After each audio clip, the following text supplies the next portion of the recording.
Good morning, 8th class. How are you? I hope you are fine. Okay चलिए देखिए,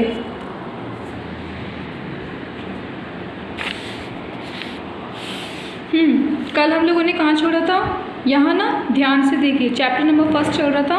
आगे देखिए, क वर्ग अर्थात क ख ग घ और ड का उच्चारण स्थान कंठ है। इनमें से पंचम वर्ण ड का उच्चारण स्थान कंठ सहित नासिका है। इस प्रकार ड वर्ण के दो उच्चारण स्थान कंठ और नासिका है। आगे देखिए, च वर्ग अर्थात च छ ज झ और ड का उच्चारण स्थान तालु है। इनमें से पंचम वर्ण ग का उच्चारण स्थान तालु सहित नासिका से है। इस प्रकार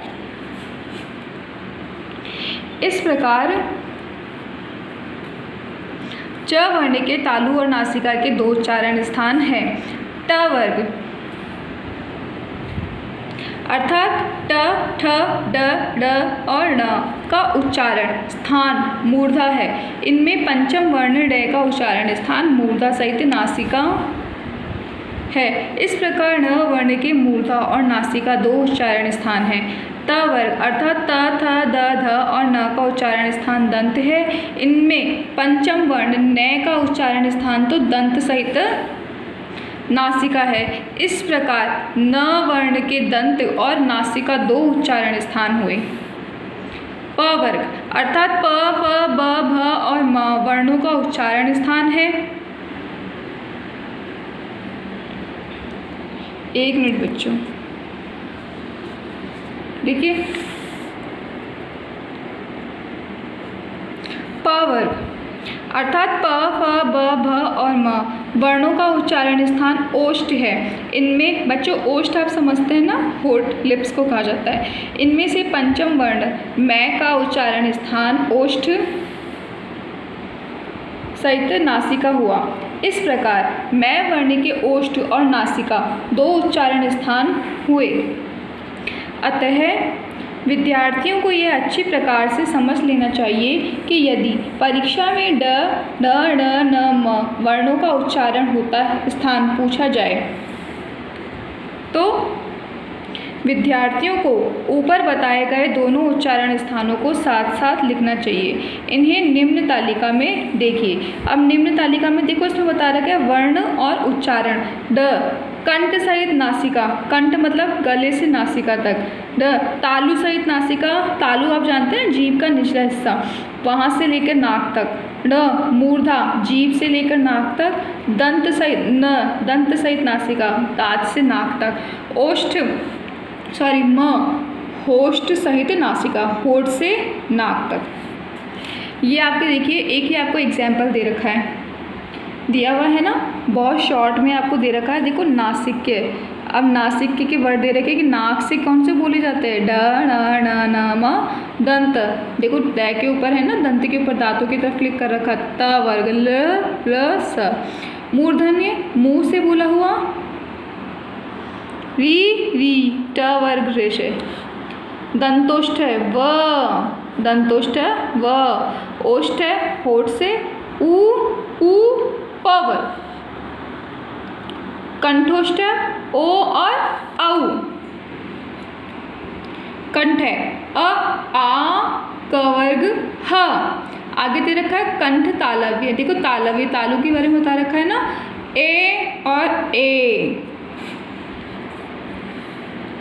यहाँ देखो तालव्य ई च वर्ग, य और श। आगे देखिए,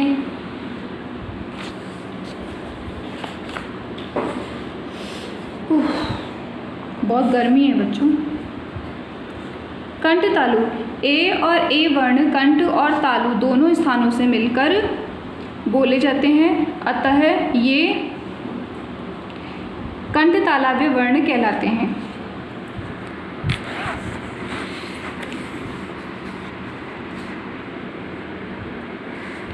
आगे देखिए, कंठोष्ठ ओ तथा ओ वर्ण कंठ और ओष्ठ दोनों स्थानों से मिलकर बोले जाते हैं, अतः ये कंठोष्ठ वर्ण कहलाते हैं। बच्चों कंठ तालु देखो, इसमें कंठ तालु में क्या बताया गया कि ए और ए वर्ण कंठ और तालु दोनों को मिलाकर, कंठ और तालु दोनों स्थानों से मिलकर बनते हैं, अतः वो कंठ तालव्य कहलाते हैं। क्या कहलाते हैं?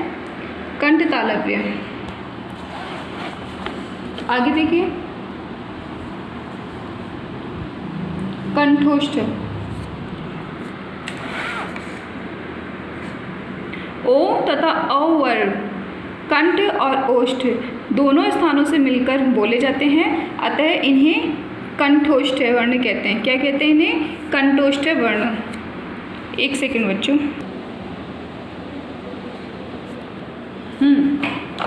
आगे देखिए,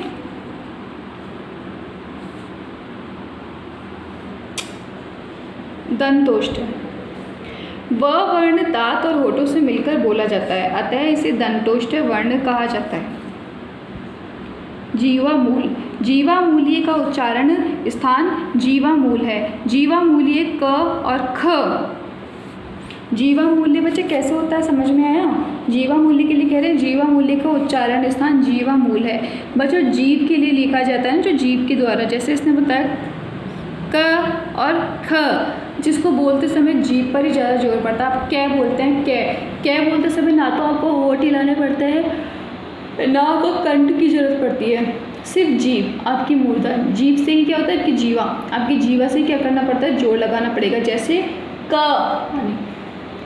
जैसे कि क और ख। समझ में आया? आगे देखो, आगे क्या कह रहे हैं वो? कंठ नासिका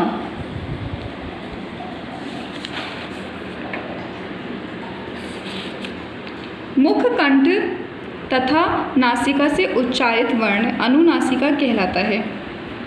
देखो अनुनासिका का इसने आपको एग्जाम्पल भी दिया।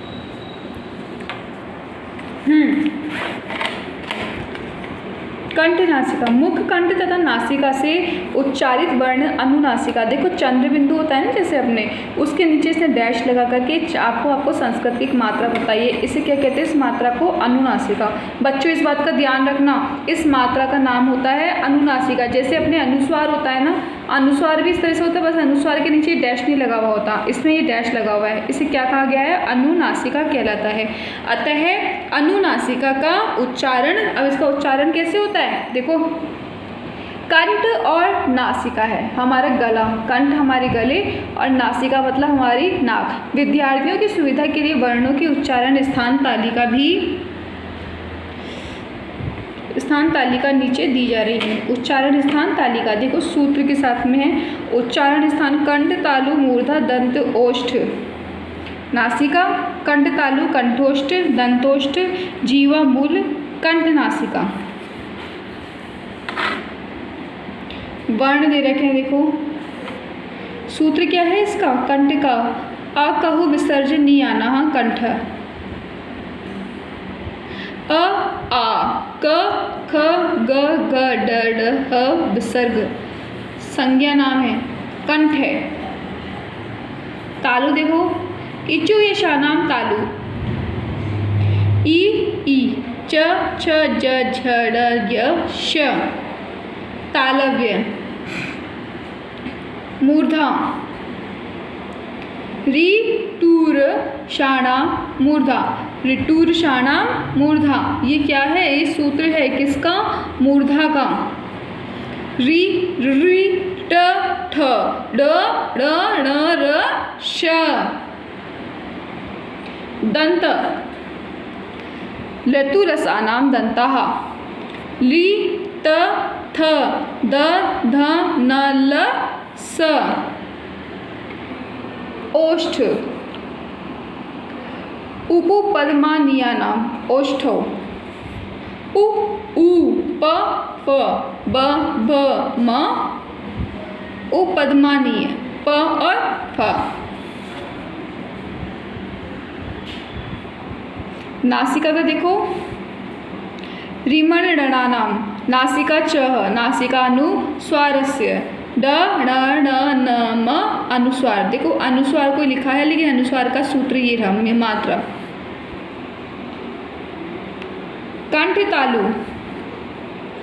ए देखते हो कंठ तालु, ए कंठोष्ठ, ओ दौतु कंठोष्ठम, ओ औ दंतोष्ठ, वकास्य दंतोष्ठम, व जीवामूलीयस्य जीवामूलम, क ख कंठ नासिका, मुख नासिका, मुख नासिका वचनो अनुनासिकम, अनुनासिकः। उच्चारण संबंधित ध्यान देने योग्य विशेष बातें। प्रत्येक वर्ग का उच्चारण स्थान एक ही होता है। ड ड ड न म इन नासिक के वर्णों के दो उच्चारण स्थान होते हैं। मुख सहित होती है नासिका। संयुक्त वर्णों में जिन दो वर्णों का मेल या संयोग हो उन दोनों वर्णों के उच्चारण स्थान उस संयुक्त वर्ण के उच्चारण स्थान होते हैं। अब बच्चों मैं ये बात मानती हूँ कि थोड़ा सा हो सकता है ये ऑनलाइन सिस्टम है तो तुम्हारे को ये समझ में नहीं आ पा रही हो, बट विदाउट बोर्ड मैं भी तुम्हारे को ये जो चार्ट आपको दिया गया है उच्चारण स्थान तालिका, इसे मैं भी आपको जिस तरह के समझा पाती हूँ उसे समझा पा रही हूँ। अगर इन फ्यूचर अभी आप लोगों के स्कूल ओपन हो गए हैं तो बहुत अच्छी बात है। मैं ये चार्ट आप लोगों को और अच्छी तरीके से समझाऊंगी। बाकी आप लोगों से ये कह सकती हूँ कि आप लोग घर पर ही इसको बैठ के पढ़ोगे तो बच्चों समझ में आएगा, और नहीं पढ़ोगे लॉस तुम्हारा ही होगा। तो बच्चों प्लीज़ इसे पढ़ लेना, अच्छी तरह समझने की कोशिश करना। ज़्यादा हार्ड कुछ नहीं है, क्योंकि ये सब कुछ आपके लिए थोड़ा नया है तो इसलिए आपको ये थोड़ा डिफरेंट लग रहा है। अब आप लोगों को आज तो ठीक है, कल हम लोग इस चैप्टर की क्वेश्चन आंसर्स करेंगे। ओके, क्वेश्चन आंसर्स करने हैं हमारे को कल इस चैप्टर के। तो आप लोगों को क्या करना है, आज आप लोगों को ये चैप्टर अच्छे तरीके से पढ़ना है। यदि कोई प्रॉब्लम आती है तो आप लोग मुझसे पूछ सकते हैं, व्हाट्सएप पे मुझे मैसेज कर सकते हैं। Okay 8th class, bye.